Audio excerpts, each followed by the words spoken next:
All right. Good morning. We are here with Steve Fournier of SportAuthentix. Good morning, Steve. Good morning. Good morning. Thank you for having me. It's a pleasure to have you, Steve. To get things started, can you tell us what piece got you started in collecting memorabilia and how did that get your interest? It goes back a while. I wasn't really collecting. I got into like hockey cards when I was a kid, like most of us did.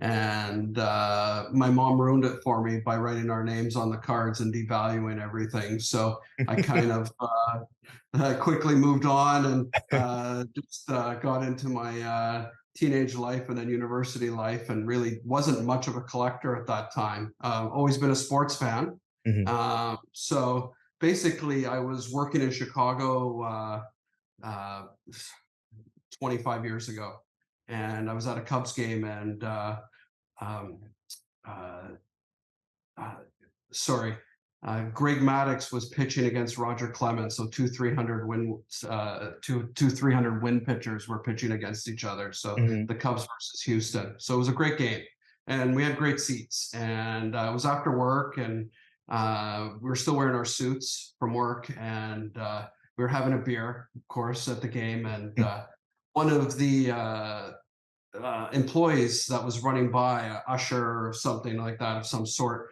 ran by and knocked over my beer. Mhm. And Cubs fans are very candid, so basically they all started yelling, saying, "Buy him a new beer, buy him a beer!" Right? So it was just funny how it just became a big thing around my area where we were sitting, and one of the managers had come down to ask me what happened, and basically the guy that had knocked over my beer basically said, "Forget it," and kept on moving. Mhm. So that's what caused the commotion. And so when the manager asked me what happened, he just basically said, "Okay, hold on one second." And I'm thinking he's just going to go get me a beer, right? Mhm. And no, he comes down with a baseball and a pen and says, Oh. "Come with me." And I said, "Okay, sure." And basically, in between innings, he came and said, "You're going to sit with Ryne Sandberg for this next inning, and he's going to Mhm. sign a baseball for you." So Oh. I thought it was kind of cool, and I just it was just unbelievable how they treated their fans there. And Mhm. uh, that night, of course we were in our suits and still had a few beers in us, and we ended up going out and having a great time that night. And I was showing off my baseball all night, like it was like the Mhm. biggest thing ever. So, Mhm. anyways, to make a long story short, it was just kind of funny. It was on a novelty baseball, not a regular official Major League Baseball. It was signed in a black pen. Mhm. I still have the ball today. The autograph is really faded. It Mhm. looks almost purple. So Mhm. right from there, from day one, it taught me what to use and what not to use on baseballs, and what items to not get signed. And I never had good experience with novelty baseballs or Mhm. just team balls and stuff like that. They've always been a disaster for me, even till up until today. So, Mhm. anyways, after that, it just kind of took off. I went to a Gordie Howe signing, and I was hooked from there. And that's basically where it started. I just slowly started collecting. Mhm.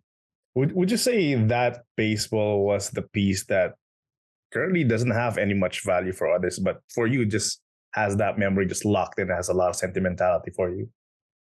Yeah, it does. It's not the biggest thing ever for me. You know what I Mhm. mean? Like it was very cool, defining moment in my collection, something I'll always remember. So I remember the night, the evening, just how it all went down, and just the fact that it was like a baseball game, like I said, where two 300 win baseball players or pitchers were pitching against each other. It was just very cool night. But is it the piece that I value the most? Mhm. Not really. You know what I mean? Like I have other things like that have kind of come into play over the years. And Mhm. um, there was a uh, a priest where I was raised in Timmins, is by the name of Father Les Costello, and Mhm. he had played for the Toronto Maple Leafs and won a Oh. Stanley Cup with them. And Ooh. I knew he was a hockey player. But at the time, I didn't, you know what I mean? Like, again, like I wasn't a collector then or anything like that. So it was very neat that he would, you know, often talk about things of the past and like his hockey career and stuff, like all that kind of stuff. And basically, I don't know if you know the story about Bill Barilko. No, no, but carry on. Tell us a story about Bill Barilko. Okay, Bill Barilko scored the game-winning goal for the Leafs in 1951 when they won the Stanley Cup. Okay, and the Tragically Hip wrote a song about it. It's just like it was a very big thing. It's called 50 Mission Cap. So Bill Barilko went fishing that summer and died in a plane accident. Yeah, a plane crash in the Timmins area where I grew up.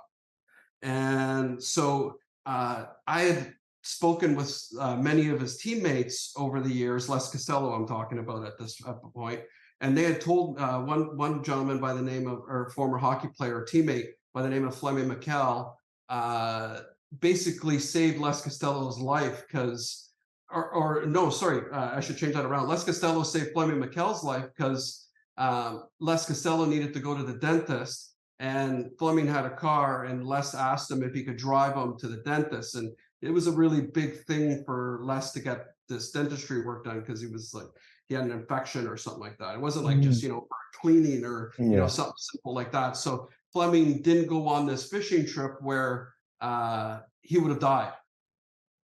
And so he always remembered that, you know what I mean? Like Les basically something simple, you know, saved his life, right? So Les Costello, like, didn't have a long career, became a priest. And like I said, he was a priest in my hometown of Timmins. And I just, there's another collector in the city that ran a sports memorabilia business as well in Toronto that I actually grew up with in Timmins. And so we were always familiar with each other. And one day he just asked me if I wanted to buy some pucks. And he had a Father Les Costello puck. And it's very rare. And the only reason why he got it is because he was a collector and a fan of Father Les Costello at the time, and where I wasn't, and he just happened to get a puck signed, and it just happens to be on the same puck that I collect, and it's just very neat. I don't collect just regular Toronto Maple Leaf puck. I'm a Toronto Maple Leafs fan, and I don't collect just regular Toronto Maple Leaf pucks. I collect an older trench logo style puck that a lot of the older vintage players sign, so it kind of goes along hand in hand with everything. Anyways, Father Les Costello had passed, and lots of fond memories for me. He did my grandfather's funeral and stuff like that. So if that's a piece that is very valuable to me, but doesn't hold a lot of value with the average collector. Yeah, sure, because it's rare, it would sell for a few more dollars, but it's not like, you know, iconic piece that you know everybody would want in their collection. So for me, it's kind of gives you know memories of my upbringing up until now, like basically being just a Toronto Maple Leafs fan and the history and stuff like that. So lots of cool stories about the Bill Barilko thing, and I've heard it from so many other players that it's just interesting how it all played off with each other. But anyways, to end how the Bill Barilko story ended was the Leafs did not win another cup until his body was found. Oh.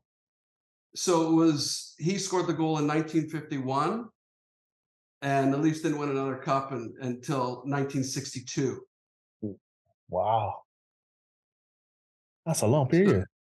That's a long period. Yeah. So now this plane and the remains of it all are in a collector's home, actually, in Toronto.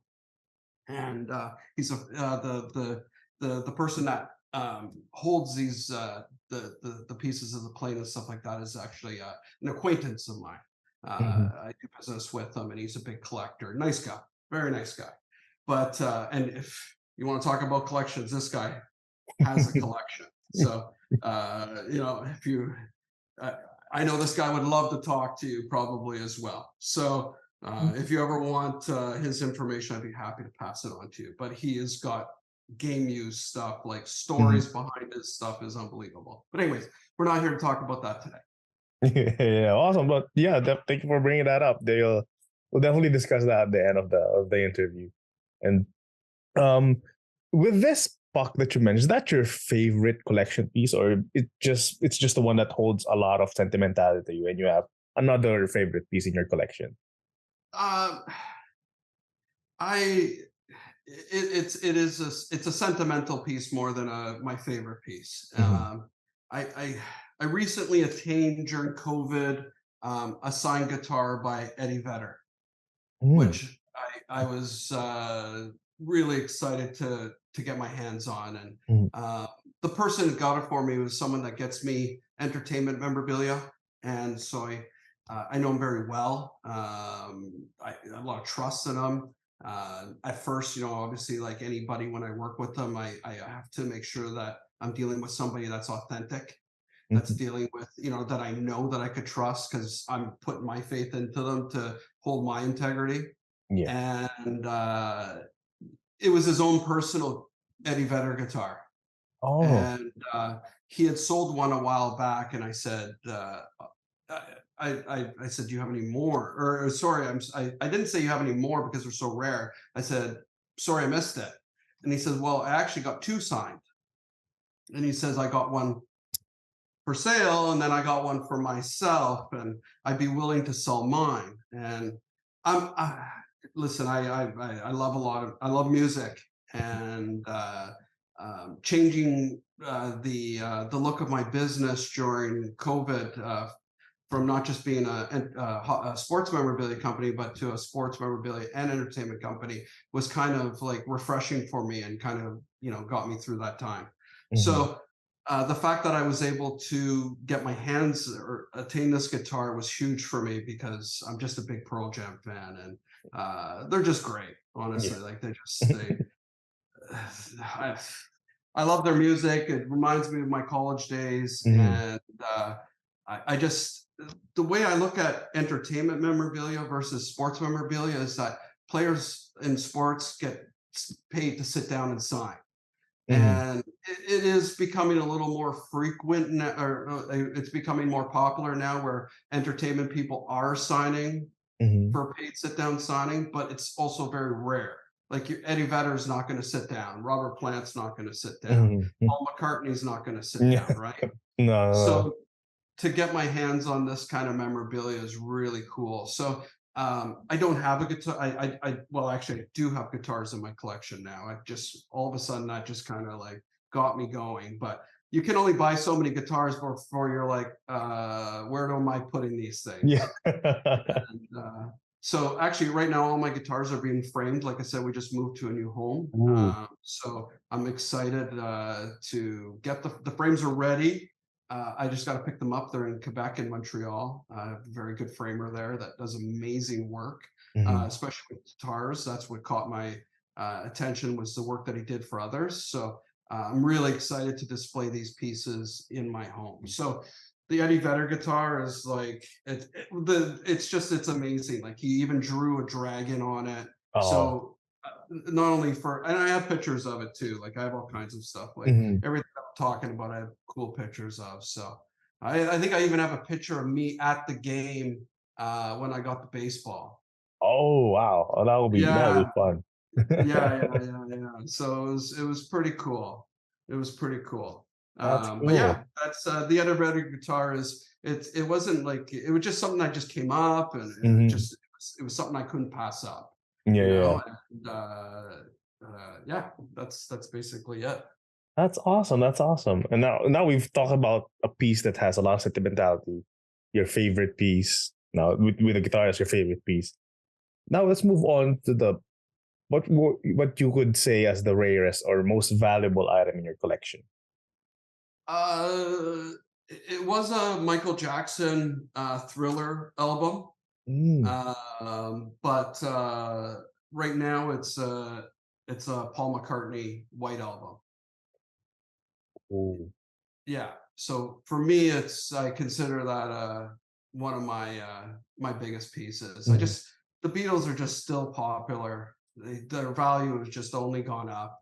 Mhm. And the fact that these guys don't sign for the fans anymore, they do. Like, you know what I mean? You'll see the odd one, here and there pop up, like, he was just in a good mood that day or something like Yeah. that.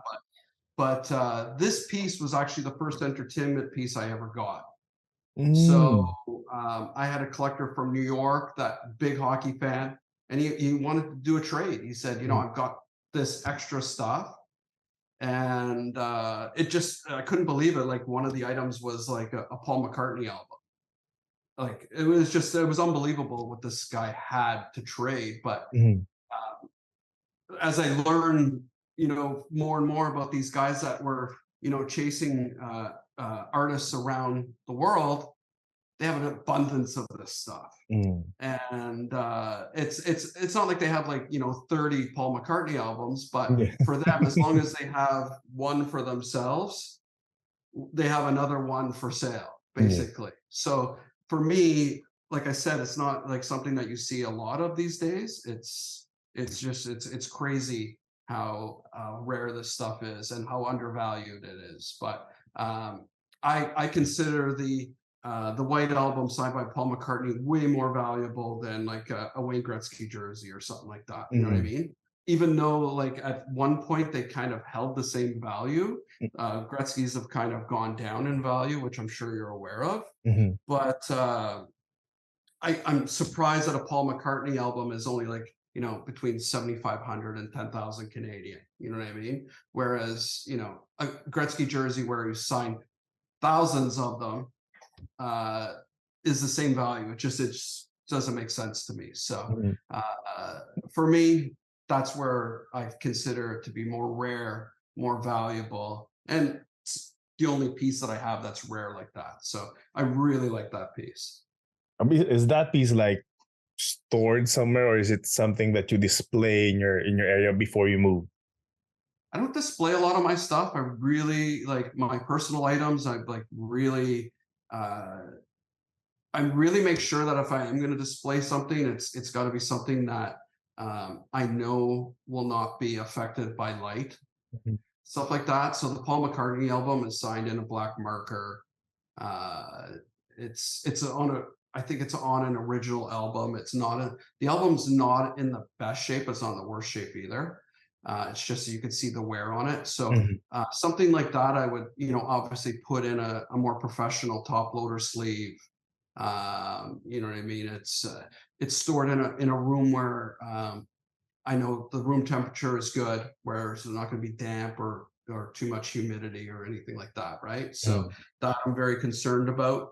So all my albums are stored on a main floor area where it's very safe and uh, just basically easy to manage. Like, you know what I Mhm. mean? Like, I Yeah. like to be able to look at this stuff Yes. frequently. Of course. When you have something in a safe or something like that, you're kind of like, it's gone, it's hidden, you don't see it. So, Yeah. Of course, but you want to see them also as much as you want it, yeah, because that brings you joy having that. That's why I bought it in the first place. exactly, exactly. So, when it comes to storing my stuff, it's those things that I mentioned before that are very important to me to make sure that uh, things are well taken care of. And that's Mm. basically, we'll talk more about it after, but that's basically how I take care of my customer items as well, Mhm. as if they were my own. Awesome. Now that you mentioned about taking care of that piece, what would be your tips in maintaining a collection? Since you mentioned that the baseball that you had before already had purple, the black ink's now purple. What would you say would be your tips in maintaining, making sure that collection stays as good as it is, as long as you can? Baseballs, I would, only handle with, like, uh, gloves if possible. But you know what I mean? Obviously, it's not always the option. So I try to always, just, touch the seams, not touch baseballs, like basically handle baseballs as little as possible. Mhm. That's one thing. As well as when storing them, making sure they're in the paper. I always keep things out of light. Like, you know what I mean? I won't have baseballs like all on a shelf in like clear cases or anything like that. If they are in clear cases, when I get them, I transfer them over to regular baseball holders. Those always kind of do the right thing. Baseballs are hit and miss for me because I like things to be so pristine and stuff like that. I'm not the biggest fan of signed baseballs because, you know what I mean? Like, you'll have a ball that, like, I had a Mickey Mantle ball that was like pristine white. It was beautiful. It was stunning. And you know what I mean? I put it away, and it was one of those things I just didn't look at for a long time, like, you know, maybe 3 years, 5 years tops. And I pulled it out, and it was yellow and it had spots. Oh. And I was just like, oh boy. It was disappointing, right? Yeah. One thing I did learn is that baseball collectors are not often overly picky about that kind of stuff. They are aware Ah. that this stuff can happen, which is good, right? Whenever I sell a baseball, I always try to like give the condition. You know what I mean? Because I feel that it's important that, you know, someone like myself, if I was buying, I'd like to know that. I don't want any surprises, right? Like, a ball can look great on the front, but could have a big, you know, brown spot on oil stain on the back, right? So, in regards to baseballs, that's kind of the important thing. That's how I manage those. Hockey pucks are really easy to take care of. Sunlight doesn't really affect them. That's I think another thing that's great why collectors love them. I can leave pucks out in the sun, nothing happens to them. Oh. It's fantastic. I don't, but you know what I mean. Like, but if I do, but if like, you know what I mean, it just happens to be. It's not something I overly get concerned about. Right? Pucks are very easy to store.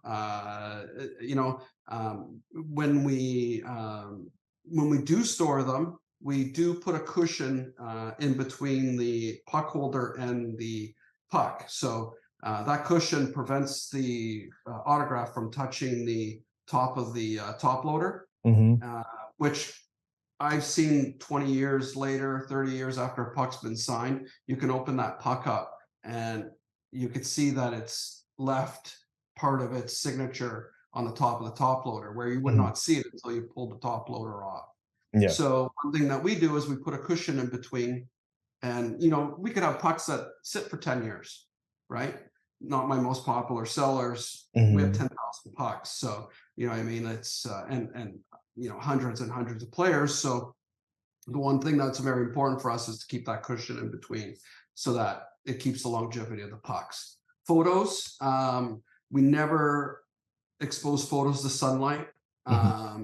Not for a long period of time. One of my rule of thumbs, or for my own collection, is to only get items signed in silver paint pen or paint pen. Okay. I've never had issues with it fading, none whatsoever. That, and you know what I mean. Obviously, if you have an office and you have windows and stuff like that, you can't, obviously, you could keep it out of the direct sunlight, but even non-direct sunlight will still affect a blue Sharpie kind of photo, right? So for longevity, to keep myself happy, is to get items signed in silver only.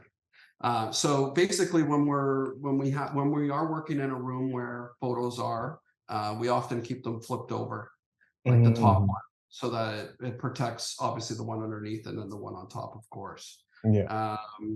Footballs, basketballs are easy to make, like, you know, store. We store them in the boxes that they come in.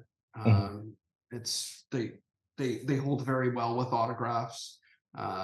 Again, I think silver is just looks better on footballs and basketballs. I've seen people get them signed in black, and I find that or other colors like marker and stuff like that, and I don't think it looks great. Again, you're gonna, you know, worry about it fading, absorbing into the ball, whereas the marker will not. Sorry, the paint pen will not. Jerseys, we spray every jersey that we get signed with hairspray, a non-scented hairspray. We do that. We treat the jerseys that way. It really holds the signature well.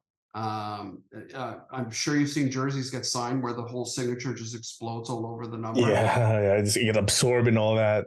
Exactly. Well, when we spray the numbers with hairspray, it's like signing on paper. You don't see any issues whatsoever. It's holds a signature really well. And we've been doing that for years. Johnny Bauer, former goalie, taught me that. He wouldn't sign numbers for me unless I hairsprayed them before I did them. So, yeah. He knows his stuff. Yeah, so a hockey player taught me that. So I thought that was kind of neat. He said he learned that from Gordie Howe. So Okay. yeah, so it's a very neat thing, and the older the player, the longer they hold their pen on it, right? So I work with a lot of older players, you know what I mean? So you want to make sure that, you're getting a good quality autograph and your customer is as well. Yeah. I personally think with jerseys, you got to keep them out of sunlight as well. You know what I mean? The autograph can get really faded from the sun. So I would just treat it like I treat a photo. So that's basically how I maintain my collection. And I know, like I said, there was some overlap in some of the questions, and I feel that, you know what I mean? Like basically, like I said, the way I take care of my own personal items is the way I'm going to take care of my customers. Yes. So essentially, it's sunlight is not your friend on any collection, except hockey pucks. I'm sorry? So essentially, your tip for maintaining a collection is sunlight is not your friend, except for hockey pucks. No, sunlight is not your friend. And yeah, it's just something that I've learned. One thing I noticed, LED lights are actually pretty good. So I haven't seen any issues with LED lights causing any problems. Okay. Interesting. Yeah. I had fluorescent LEDs in my office. I know fluorescents are terrible for memorabilia, so I was a little bit concerned about that. But fluorescent LED, no harm whatsoever. So interesting. yeah, it was pretty interesting to learn that firsthand. Yeah, because as a collector, sometimes you want your pieces to be like displayed and for everyone to see, and for you to also tell the memory and the story behind it and all that. So like having that balance of trying to make sure that the signature don't fade, or at least the photo don't fade, because even it's not just a signature that will fade on a photo. The photo might fade at all completely. Yeah. So finding that balance of what do I need to do, so you can't appreciate something in the dark. So I must have like some sort of light and all that. So it's good that everything's changing to LED lights, because I think it'll save the collector. And yeah, that's you know what I mean? Because I know if I was like buying a lot of photos and putting them in, putting them on my wall and didn't know anything about it, I'd be pretty disappointed that I put all this money into something, the frame, the picture, the autograph, right? And all of a sudden you've got nothing on your wall 2 years later. You're kind of like, why am I doing this? Right. So I always try to teach, my customers basically that's, good way to start. You know what I mean? Like it's getting things signed in silver. Yeah. So you're not disappointed. Makes sense. That makes sense. You mentioned earlier about how different how the entertainment industry, like the individuals in the entertainment industry, does not sign as frequent as the athletes right now. Because athletes, since they know the industry already, you can book them as not really that easy, but you can still find time to book them as compared to the entertainment industry. So with the collection that you have, was there, and since you have also dabbled and have started during the past few years with the pandemic with the entertainment industry, was there a piece in your collection that played hard to get? I thought about that question, and no, I've never really had anything. I'm sorry I don't have a great answer to that question, but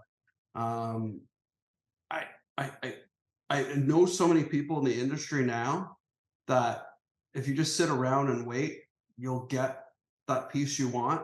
Like I could get a fully signed Beatles album if I really wanted one.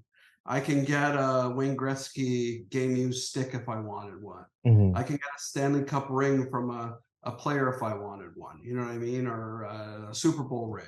It's things have become so readily available that I've never really felt that there was something hard to come by.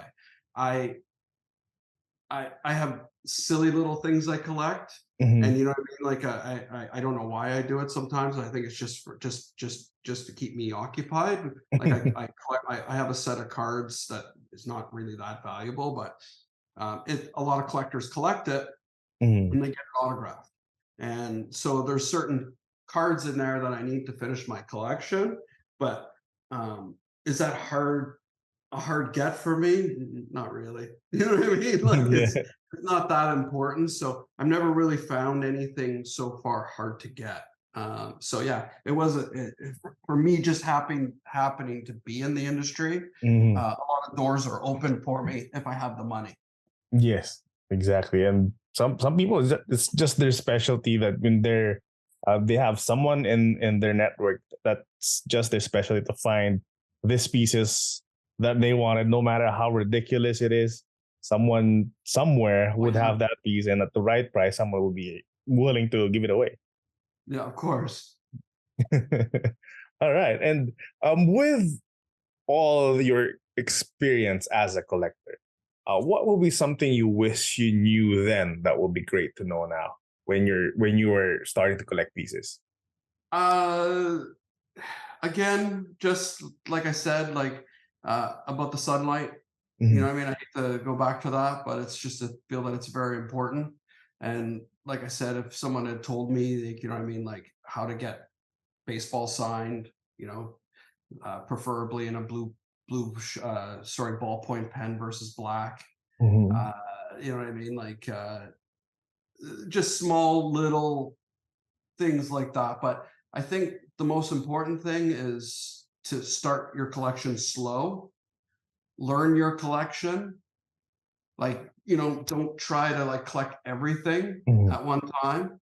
Like, you know what I mean? And like sort of become a master of that collection, right? Like, do your homework. Like, you know what I mean? Like, I wouldn't I wouldn't want to collect football and baseball and basketball and try to do it all because there's so much to learn, right? Mhm. Like you could be fooled by autographs alone. Yeah. You could be fooled by authenticity. So learn who the good companies are out there. Learn, you know, the autograph. Like, you know what I mean? Become familiar with it. Like uh, I wanted to, when I started the company, take on the world, but I knew it was Mhm. best just to focus on one thing and not overly focus, right? Like Mhm. we're very limited to what we sell, and I think that's important because that allows us to not bite off more than we could chew and make mistakes. Yeah. So for me, it's just learn it and then slowly move into something else, right? Like the Yes. entertain, like moving and going into the entertainment industry for me was a big learning curve, and I was fortunate enough to be able to ask um, uh, authenticators from Beckett to look at items that I was purchasing, Mhm. and I think I probably asked too much, but uh, they uh, they were very helpful, and they showed me how easy it is, you know, to basically fake an autograph, Mhm. right? So for me in the hockey industry, it was very easy. But then when I got into the entertainment, it was Mhm. just I was lucky that I didn't make mistakes, basically. Wow. So yeah, for me, it's just take your time, don't go in too quickly, and you know, trust the companies out there that Mhm. sell authentic items. Yeah, and as much as we want to collect anything that we find interesting, there's only so much space and so much money we have in this world that you can't really host everything that we want in one space. For sure. Yeah. And with your history in collecting, with all those years that you've been collecting, what would you say would you be doing instead if you never start collecting? Uh, that's a good collection. Sorry, that's a good question. Um, it's tough. I feel like there's always been a collector in me, Hmm. so I'd probably just be collecting something else. You know what I mean? Like I honestly I don't know. I only know like I said, I started off small with hockey cards, Hmm. and I might have gotten back into that. It's very possible. Um, you know what I mean? I've always loved sports, so it would have come my way eventually, I'm sure. It might have, maybe the entertainment door would have opened up sooner for me.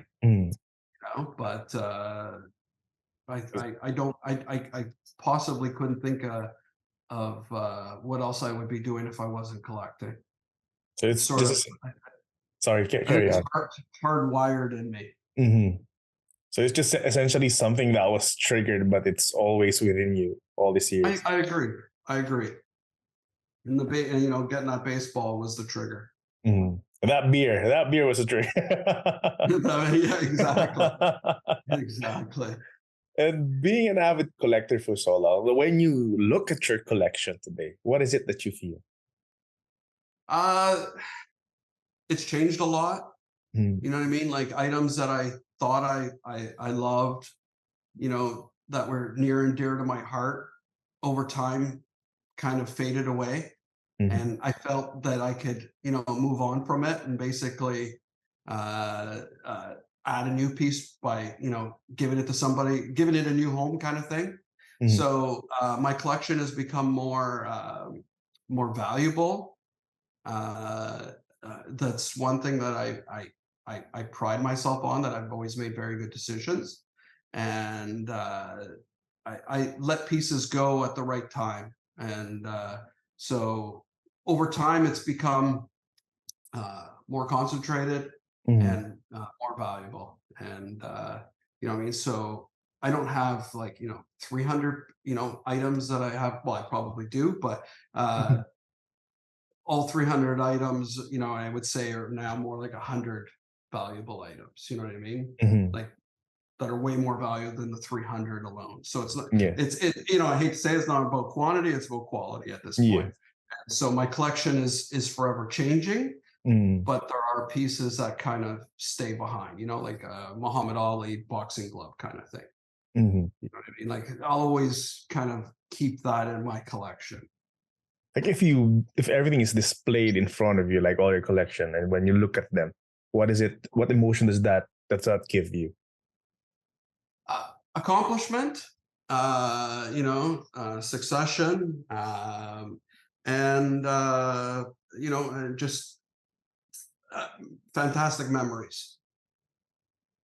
Mhm. And then I'm sure every piece that you have has a lot of story into it. Like how, because the way we started was the baseball. Like the baseball has a lot of story into it. The hockey puck has a lot of story into it and all that.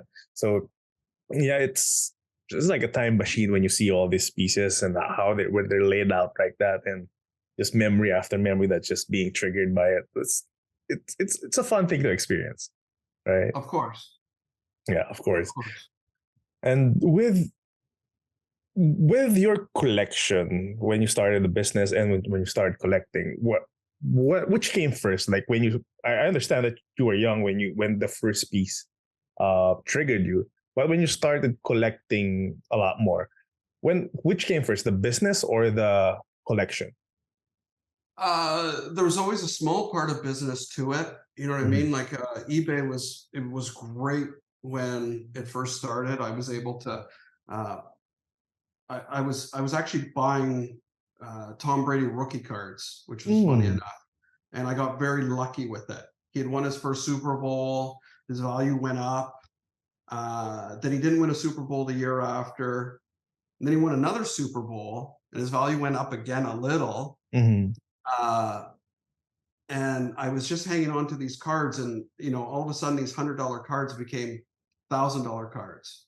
So um, what happened was I ended up just selling all these, and it just triggered in to buying more memorabilia. So Mm-hmm. there was always like a business side of things with eBay, because it allowed you to move product very quickly and buy new Yes. product, all that kind of stuff. So it was always it was it's a small part of it, but the collection was always bigger at that point. Mm-hmm. So actually, the So collection started, but the business came about running close.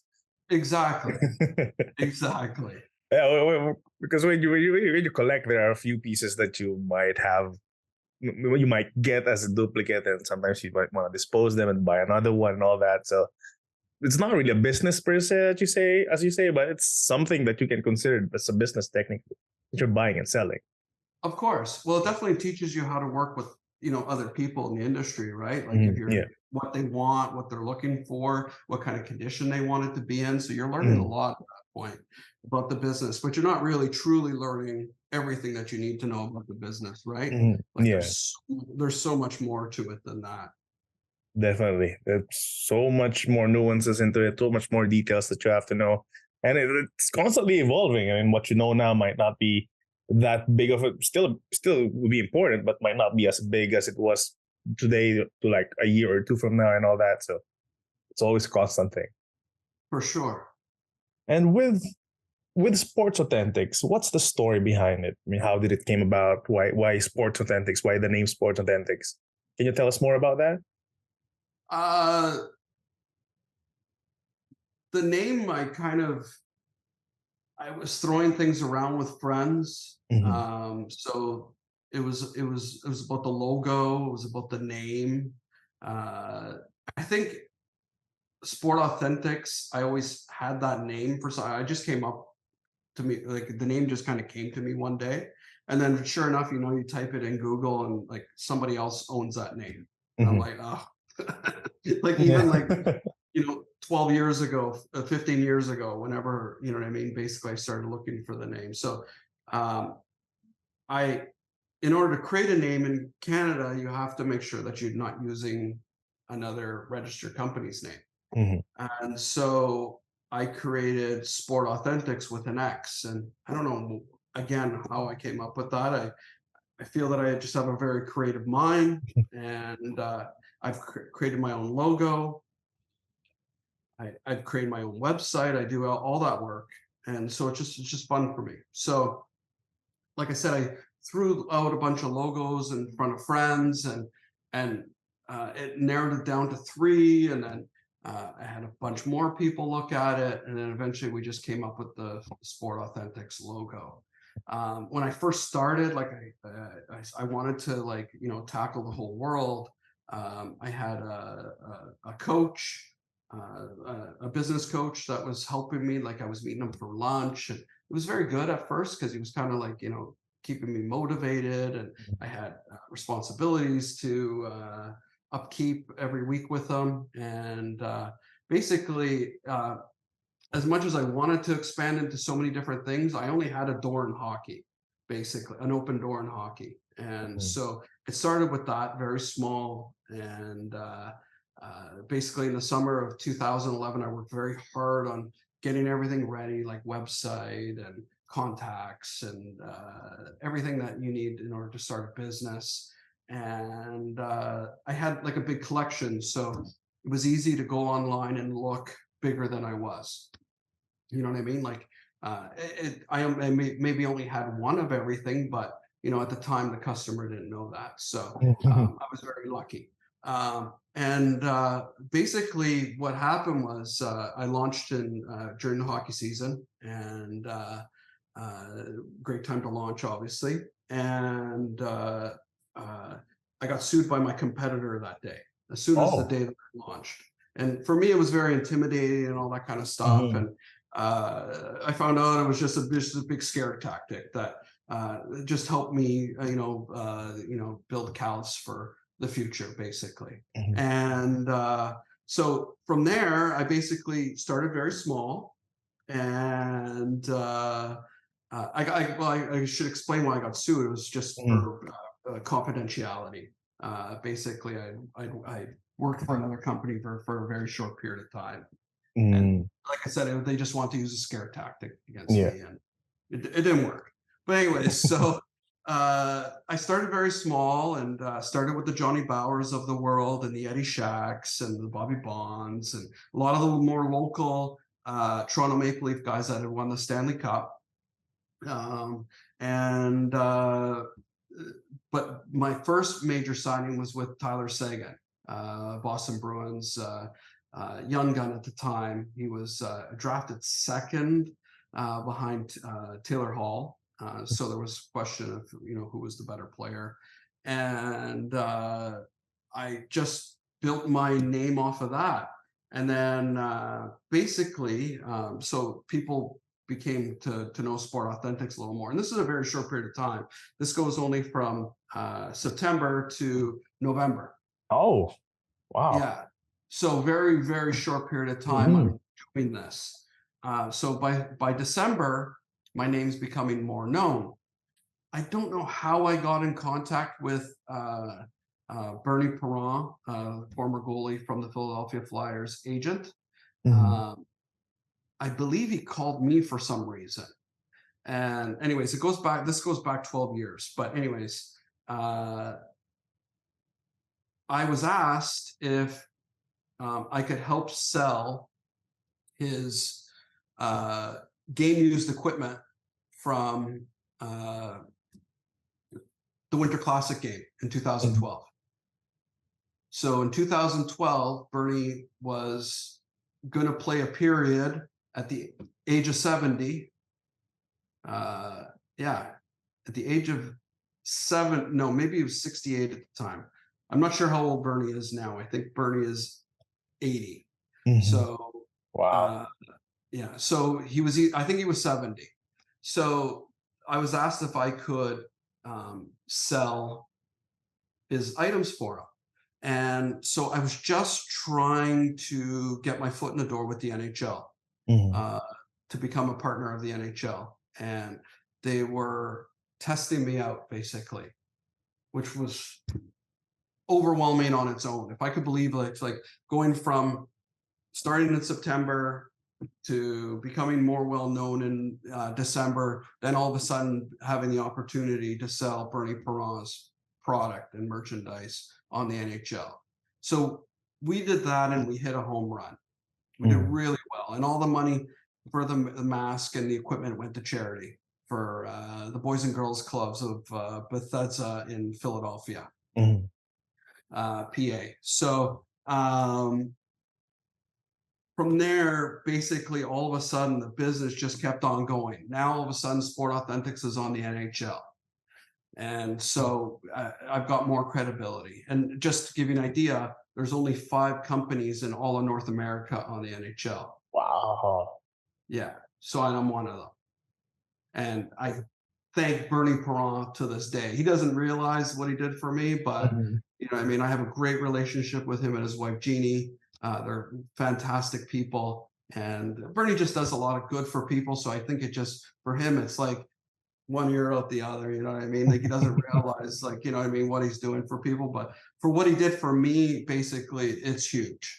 Hmm. So I might have, there might have been another opportunity for me to get, my door and foot in the door further with the NHL, but he really put it in there for me. And so I thank him to this day. But again, he doesn't realize what he's done for me. So that's how SportAuthentix started. And it just started from one player to the next. And, we've probably done over 700 to 1,000 signings with players since we started in 2011. So it's unbelievable. Wow. What a story. What a story behind Sports Authentics right there. That was an all game in a short span of time. We were very lucky. Very lucky. Oh, you were mentioning about how you have a lot of this inventory when you started, and now that you're a partner with NHL.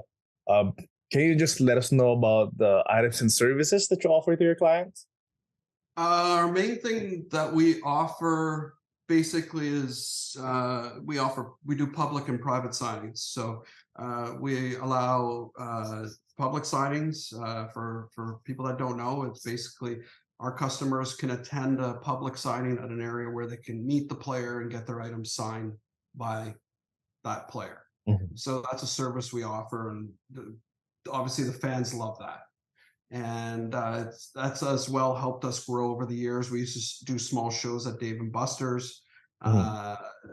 Are you familiar with Dave and Buster's? Yeah, no, arcade. Yeah. Okay, okay, very good. So most people are.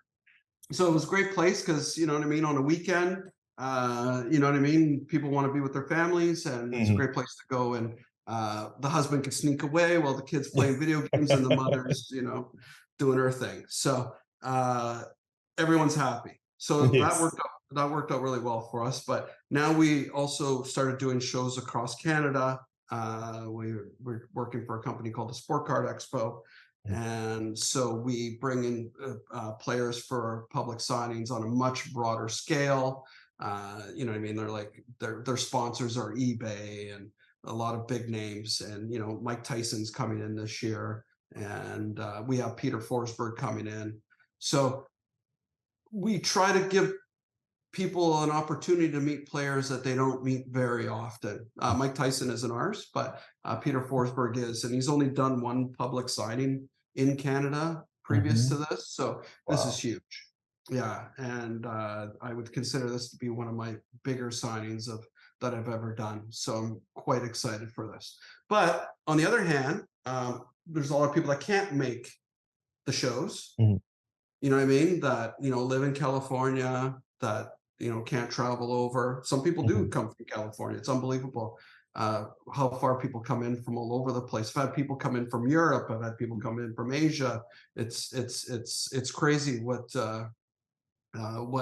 people come in for just to meet, you know, their favorite players. But for the people that can't come in, we offer a private signing aspect of things where people could send in their own items or purchase one of our items if they don't have one of their own items. So whether you can make it or not, or it's just a private signing, there's always an opportunity to get something signed by your favorite player or that you're a fan of. And that's, I consider, our number one service that we provide, is providing fans with an opportunity to get, you know, items signed or just to have an opportunity to have a connection with a sport player.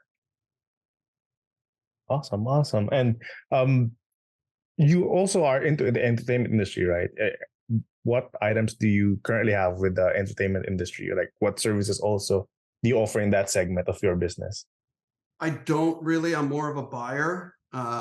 So basically, it's like I said, it's the stuff that I buy is often sprung up on me. Like it's a surprise, right? It's not like I can ask people, like, you know, if I want to buy Ozzy Osbourne albums or Led Zeppelin albums and stuff like that, I could ask if people have them. Like I'll often, if I buy something from someone else, I'll say, what else do you have? Right? Because now the door's open.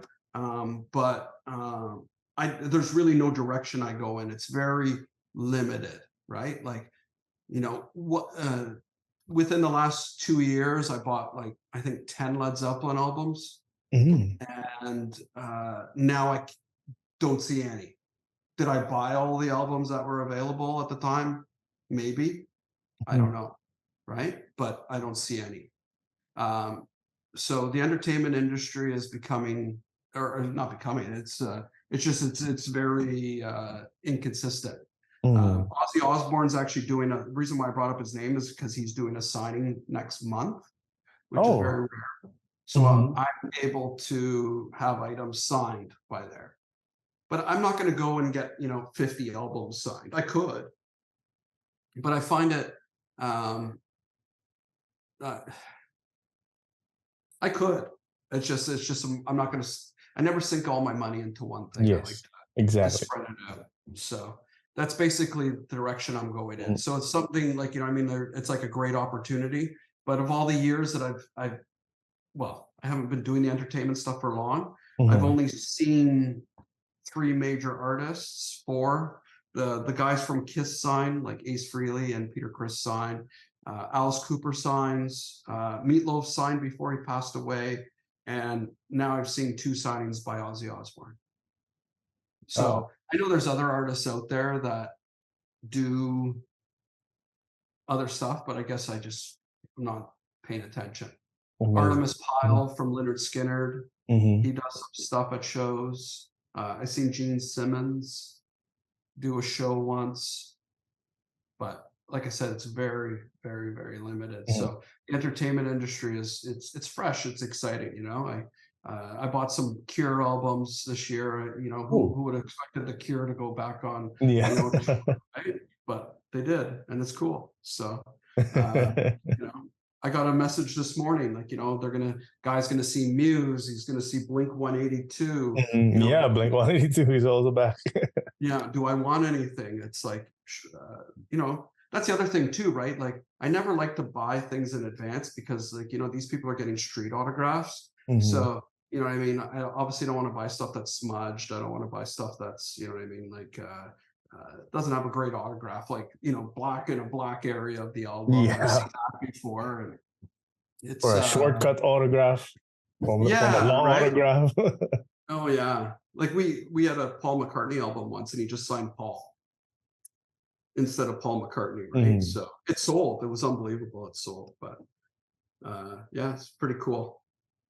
Awesome, awesome. And you mentioned about a while ago how you don't want to sink your money in just one place. Can you tell us more about some of your top philosophies in business? Oh, I guess, you know, I mean, it's not so much about the sales and stuff like that. It's just about your like being honest, and Mhm. uh, that's the most important thing in this industry is you have to be honest with people. Um, you have to make sure that whatever you're providing to your customer, that you're 100% certain that what you're giving them is authentic. Mhm. Okay, so for me, I tend all my signings, so I know that everything that comes from our signings is authentic. But like I said, I do buy from other people in the world, and I have to make sure that I trust them. Mhm. And so that's most important to me. Always right from the beginning is what am I getting? What am I buying? What am I selling? And, you know what I mean, can I be 100% certain that, you know, 15 years from now, it's not going to come back and, you know, bite me in the ass, right? Mhm. And that's the most important thing to me. Um, because of my NHL contract, I have standards to follow. Mhm. My contract advises that I meet all certain criteria and rules. So we only buy NHL licensed items. We only buy authentic, you know, licensed jerseys. There's a Mhm. big market for fake jerseys out there right now, and I know the fake jerseys from the real ones. You could just tell. You know what I Mhm. mean? You know, with people that say, you know, they can't tell, I don't believe that. It's pretty obvious. But I felt that as long as I do everything the same every day, Mhm. I'll have longevity in this business. And it's all about being authentic and honest. And that's the philosophy I would say I follow the most. Awesome. That's definitely truer than nothing truer than that. And with that initial contract, you also, as you mentioned, you're upheld to a certain level of standard that not everyone is being held onto, and that just speaks volume of you that you're also able to hold that standard that NHL is satisfied that you're still with them. That is right. And with you mentioned a while ago, you have private signings, you have public signings. What would you say is the craziest or coolest request that you've gotten in this business? Uh, there was a guy that used to send in jock straps. Jock straps, okay. And at first, most of the players were like, okay.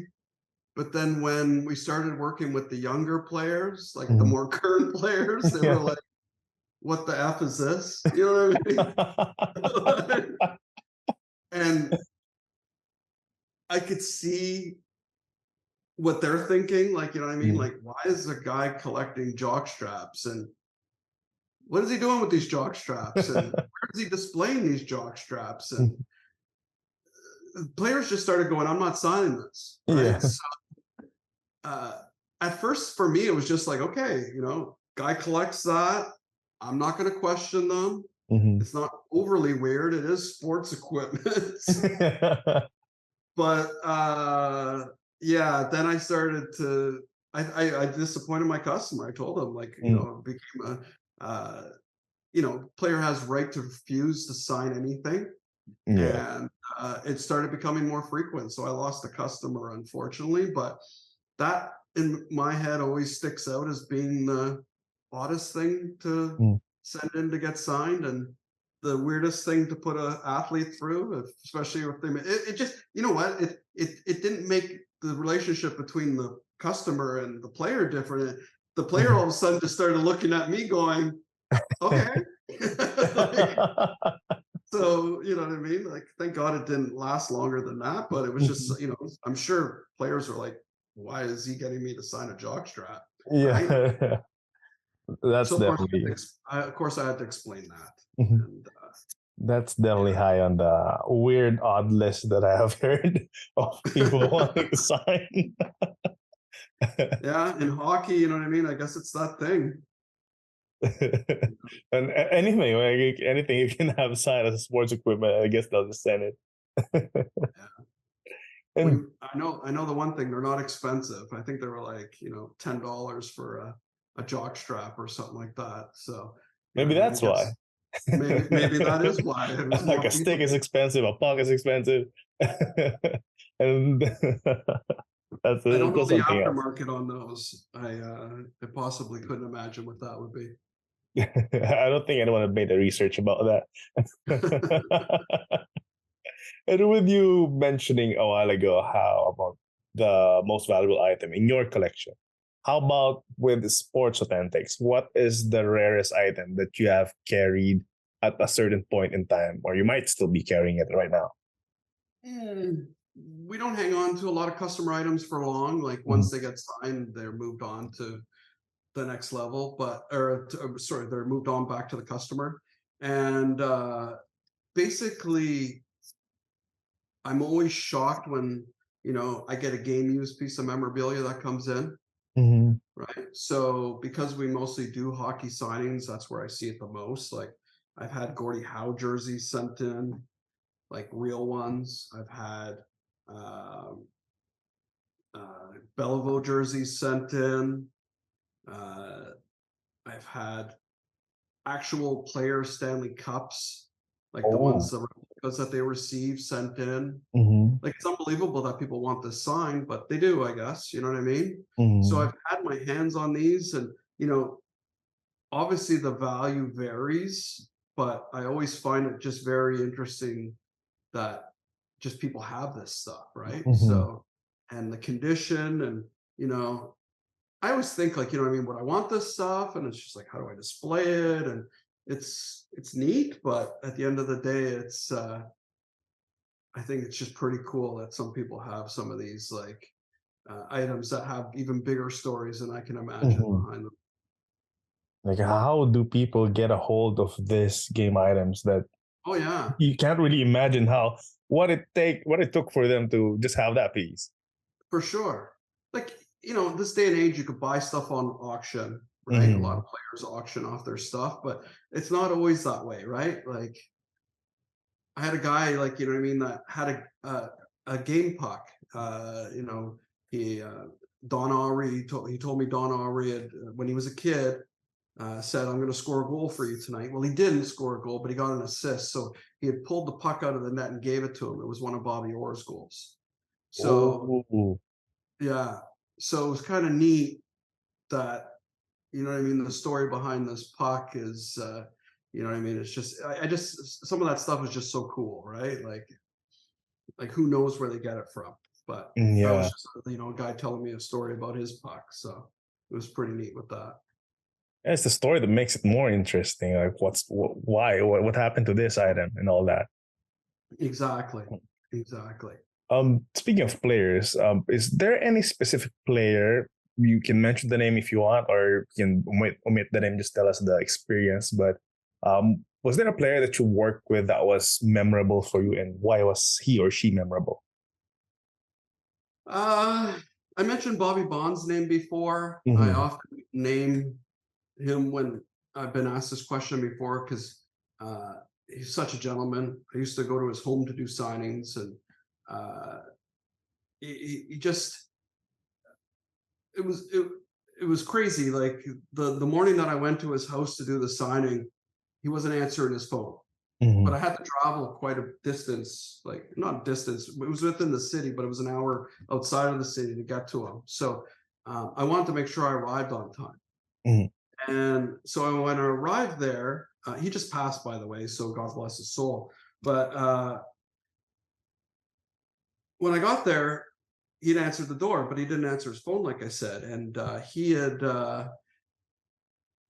I said, "Is that?" I could tell something was wrong, and he had said that he wears a hearing aid, Mhm. and his wife Sally had fallen and hurt herself on the floor when she went up to get a drink of water in the evening, and Mhm. she hurt herself so bad that she couldn't get up, and she lied there the whole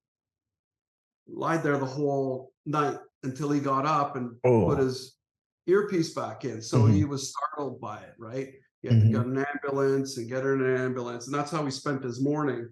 And he was still there to meet me for my appointment for the signing. Mhm. So I said, "Are you sure you?" He just told me the story, what happened, right? So I said, "Are you sure you want to Mhm. do this still?"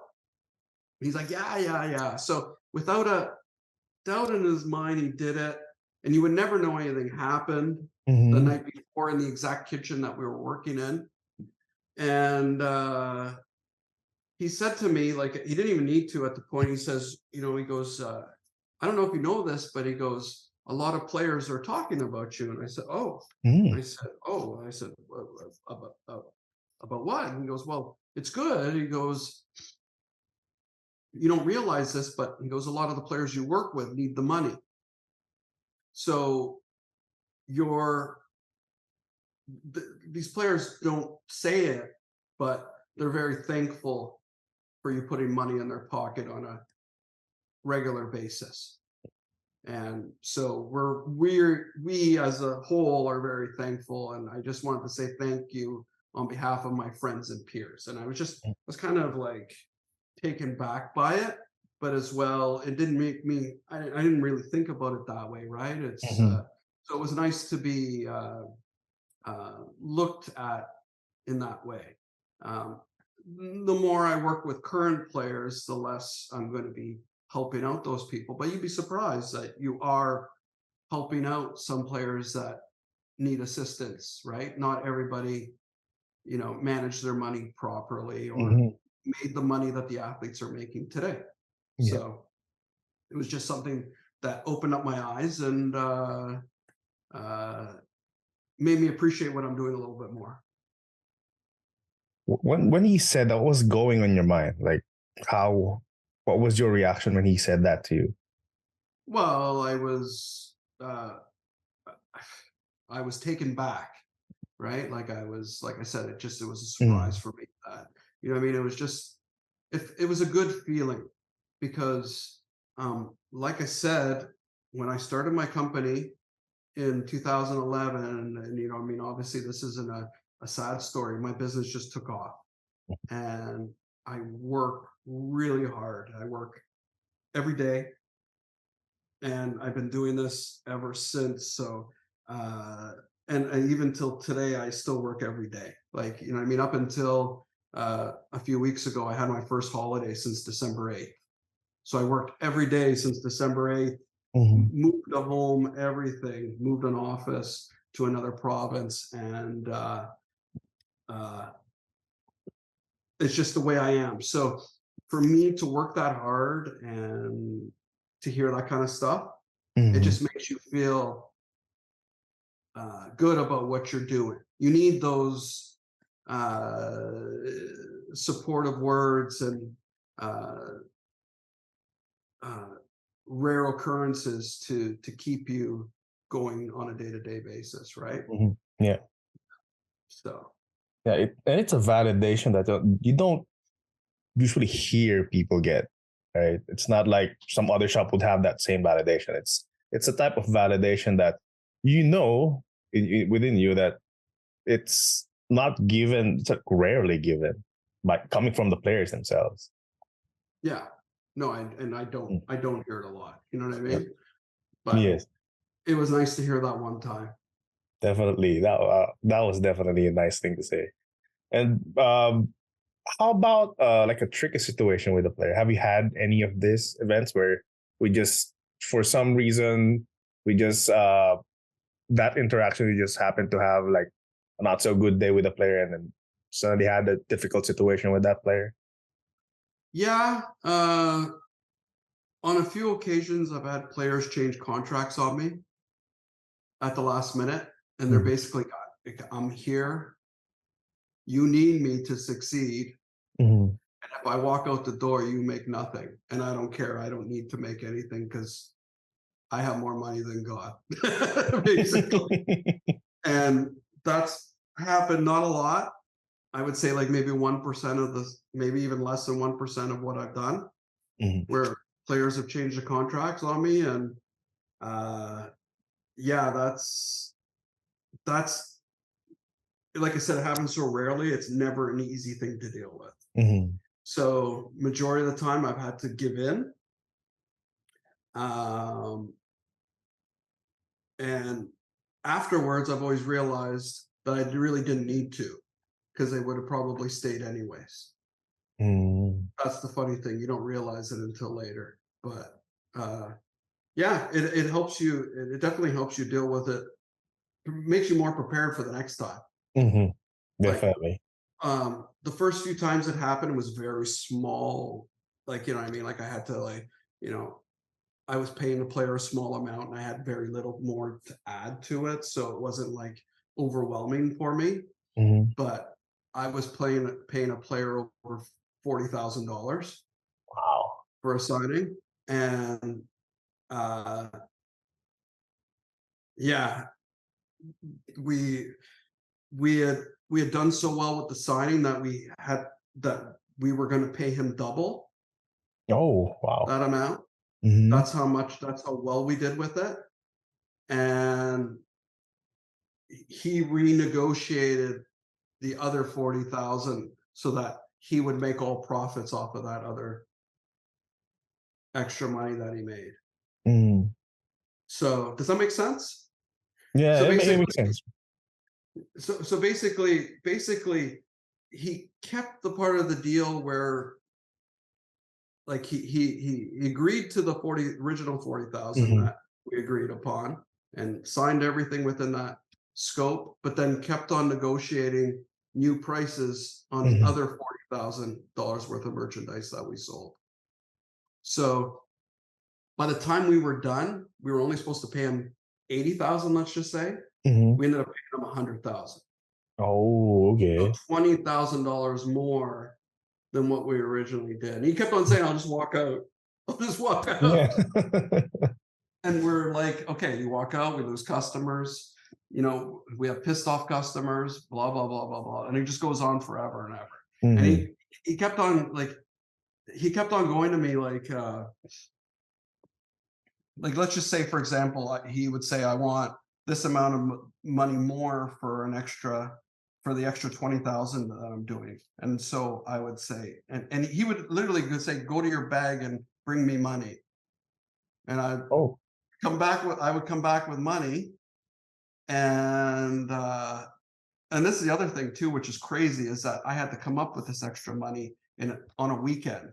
And it just happened that I actually had a person that was willing to lend me money out of the blue, which was like a blessing in disguise, which is still crazy to this day. But I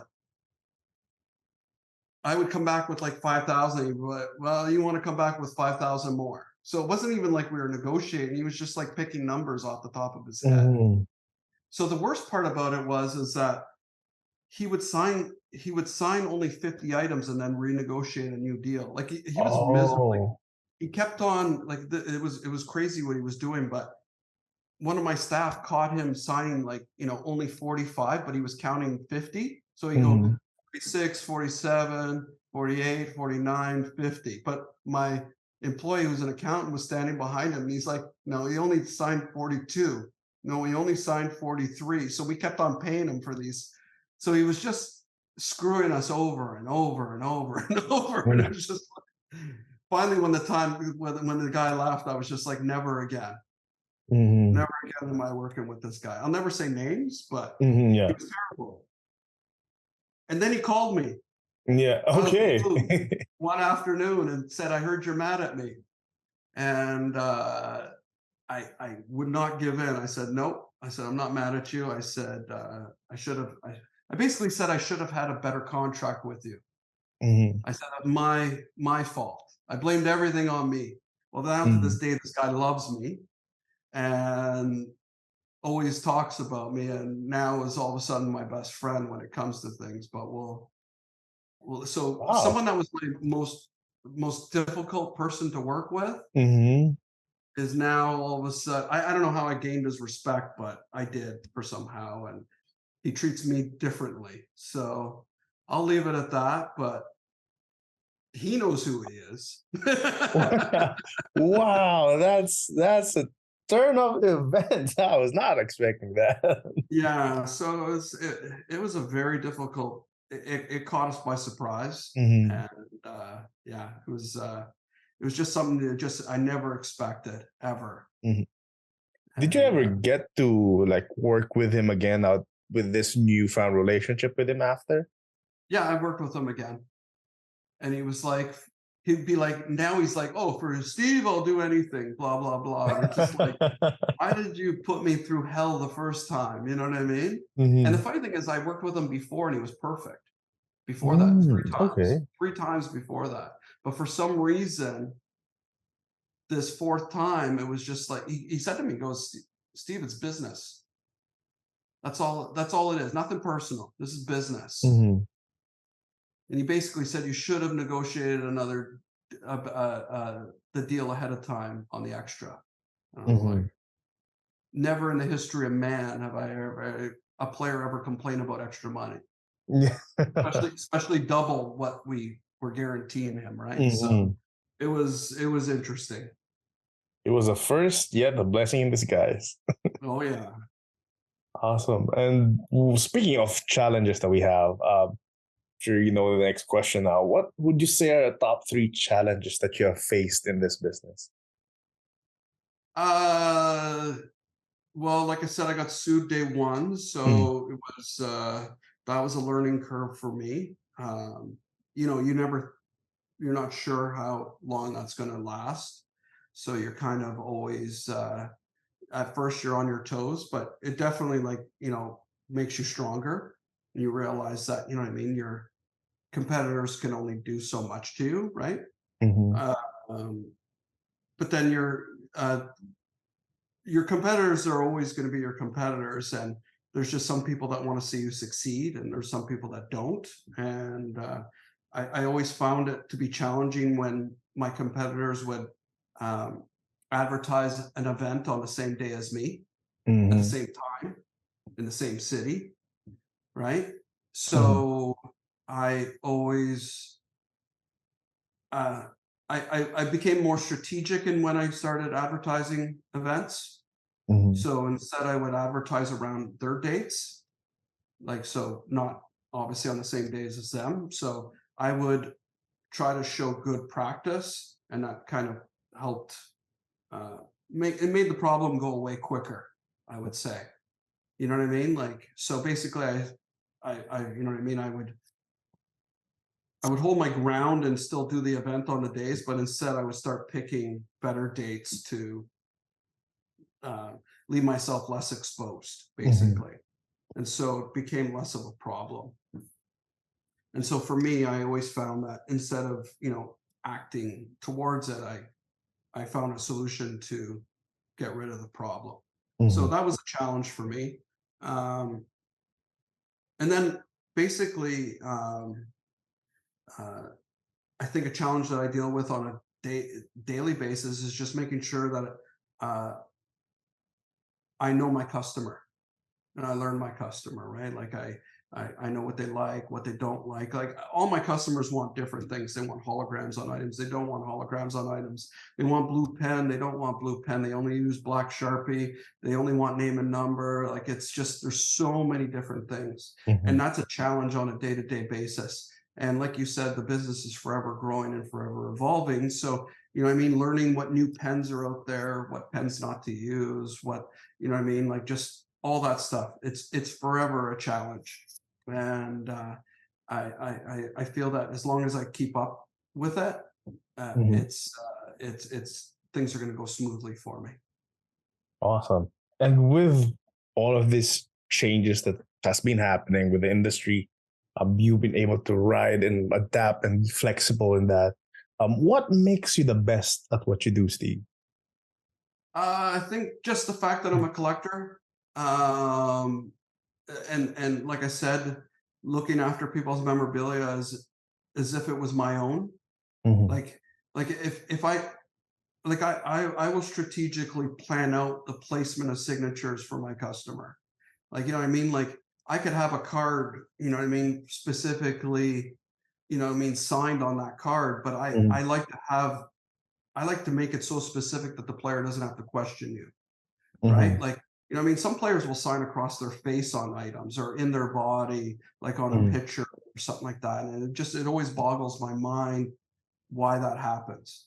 So I prevent that from, I try to eliminate that problem as much as possible. Um, and as well, I just feel that as long as I try to achieve what I would want for myself, I'm going to have no issues with my customers. And honestly, I think that's it. I can almost guarantee if you go online and Mhm. you asked who are the best mail order companies out there for hockey memorabilia, I would say, you know, and I'm not saying this because I work very hard to achieve this. I would say I'm at the top of the list. Mhm. So I've always found that my precision, call me anal, you know what I mean, for the way I handle things, but I'm very critical and specific on how things should be done. And I teach my employees and everybody that works for me to be exactly the same. And the people don't look at me as being like, you know, what I mean, like someone that pushes them or Mhm. to be a certain way. It's actually they have a respect for it because they want their items signed the same. So why wouldn't they want to do that for the customers? So Mhm. for me, I think that's what makes me the best I am, is that I'm actually not just a business owner, but a collector as well. Yeah, that's great. And you mentioned a while ago that you have been working day in day out, like every day. You haven't been taking much off, like vacation days.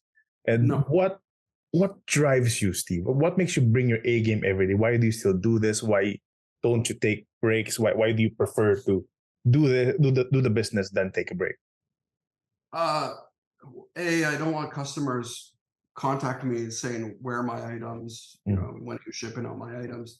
Bothers me more than anything. I want customers to be happy. But I think what drives me the most is the feedback I get from my customers.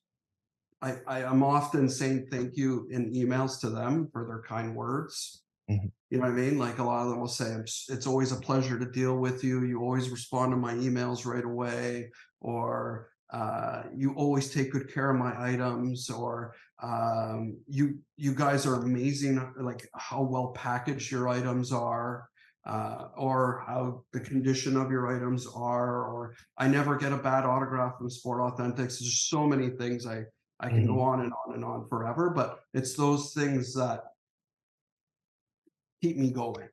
You know, it's I don't hear a lot of negative. I'm not gonna lie. I Mhm. really don't. It's very, I'm very fortunate that way. And as a businessman or even as a collector, what would you say are your most defining moments? Ah, I have to think about that. Uh, like I said, just the my foot in the door with the NHL. Mm. Um, I'm always very happy for that. Um, um, I would say um, being asked to be a main promoter at the Sport Card Expo Mhm. is also very big for me. And then as well to then be asked by other companies to do their expos for them as well has always been huge for me. And then uh, you know, something as simple, you know what I mean, not to promote another company, but uh, I found that since I went on Shopify, if Mhm. you can believe it, you know what I mean? Like something as simple as that.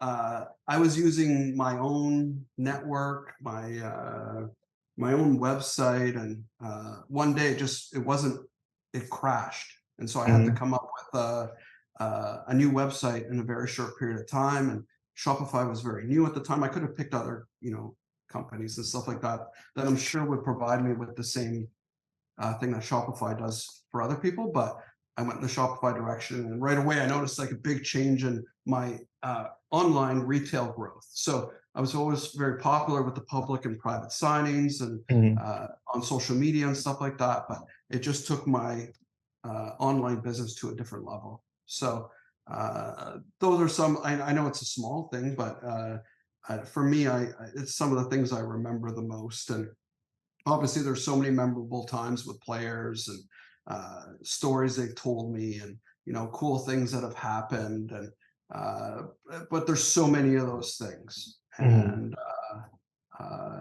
yeah, I just defining moments are basically the milestones I've hit in my business, and they're very easy to remember. But there's a lot of them, and that's why when you asked me the question, it was hard Mhm. for me to pin down one. Yeah. Awesome. Awesome. And if a young kid would approach you during one of your signings and ask you what would be your opinion for a first step in starting a collection, what would you say would be that first step? I think, like I said before, like starting slow, Mhm. uh, not trying to buy everything. Like, don't take on the world right from day one. Just not starting off too fast. Just taking your time with it and enjoying it. You know what I mean? Like, try not to take on the world too quickly. And I think if you try to go too quickly with something, you're going to get disappointed very quickly. You'll find that, you know what I mean? Like, not everything is going to appear as it is, right? Like, Mhm. you might run into a player that's not having a good day at a signing. You don't want to, be turned off by signings right off the bat and stuff like that. But as well, you don't want to buy something that's fake either, because that's Mhm. going to turn you off quickly as well. So try to educate yourself a little before you um, go hard into the collection, and try not to expand too quickly, and make sure you're dealing with reputable people. All right. Great tips from there. Great tips from there.